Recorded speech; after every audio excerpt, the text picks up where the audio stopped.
महिमा हो, महिमा हो, यीशु की महिमा हो।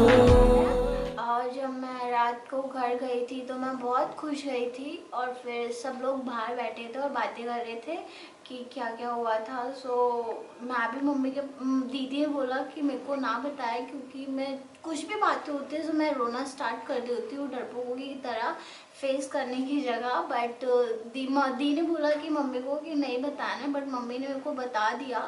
फिर मैं थोड़ी रोने लगी, सैड होने लगी। क्या क्या बताया आपको? कि पापा कल से जॉब पे नहीं जाएंगे। उनके जो सीनियर हैं उन चेकिंग के लिए आए थे, सो कह रहे थे कि where is uniform and shoe. सो उन्होंने बोला कि कल से नहीं आना, और जो साथ वाले अंकल है उनको भी यही बोला।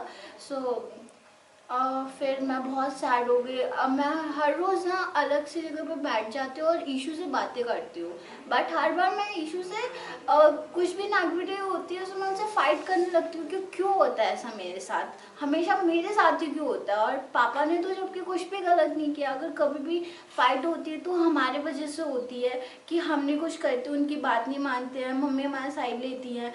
बट वो तो इतने बुरे नहीं है, वो तो हमेशा अच्छा अच्छा करते हैं।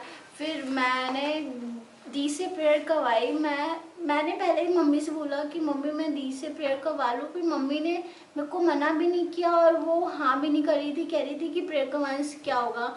मैंने बोला देखते हैं कि प्रेयर करवाने से क्या होगा। फिर मेरे को समझ नहीं आ रहा था कि मैं दी को कैसे बताऊँ, क्या कहूँ, कैसे एक्सप्लेन करूँ। सो मैंने दी को बताया और दी ने मेरे लिए प्रेयर करी। दी ने मुझे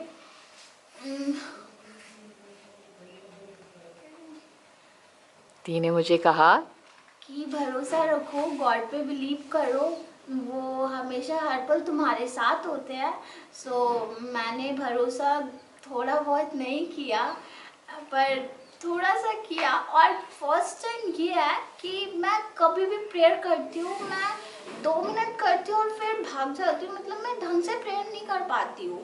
पर मैंने कल पवित्र आत्मा से मैंने प्रेयर की 5 मिनट, मैंने कम से कम 5 मिनट की। कभी भी 2 मिनट से ज़्यादा मैं प्रेयर नहीं कर पाती थी, पर मैंने कल 5 मिनट की रो के प्रेयर करी कि प्लीज़ जीसस पहले जैसे सब कुछ ठीक कर दो। और जब मैं सुबह, मैं बहुत टेंस थी कि क्या होगा कल का सुबह कैसा होगा, इनफैक्ट सब लोग बहुत टेंस थे क्योंकि जहाँ आप रहते हो वो भी उन मालिक का ही है। जॉब की कोई प्रॉब्लम नहीं है, बट जहाँ हम रहते हो वो प्रॉब्लम सबसे बड़ी प्रॉब्लम तो आपको है। घर से भी निकाल रहे थे फिर? हाँ, फिर सुबह हम लोगों ने देखा पापा जॉब पे गए, वो लंच भी नहीं लेकर गए, ब्रेकफास्ट भी नहीं करा उन्होंने।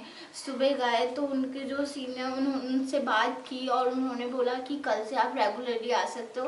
तो थैंक यू परमेश्वर कि इस बार मैंने फाइट करने की जगह मैंने दी के साथ प्रे किया और भरोसा रखा, और जीसस ने सब कुछ सही कर दिया। और जीसस से सब कुछ सही कर दिया। यीशु की जय हो। महिमा हो, महिमा